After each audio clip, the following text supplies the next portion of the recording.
একটা ক্ষুধার্ত কুকুর রাস্তার পাশে বসেছিল। হাড়গুলো গুনে ফেলা যায়, চোখে শুধু ক্ষুধা।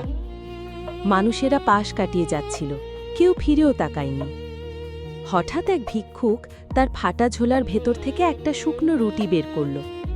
রুটিটা ছিল তার নিজের শেষ খাবার, কিন্তু সেই রুটিটা কুকুরটার সামনে রেখে দিল।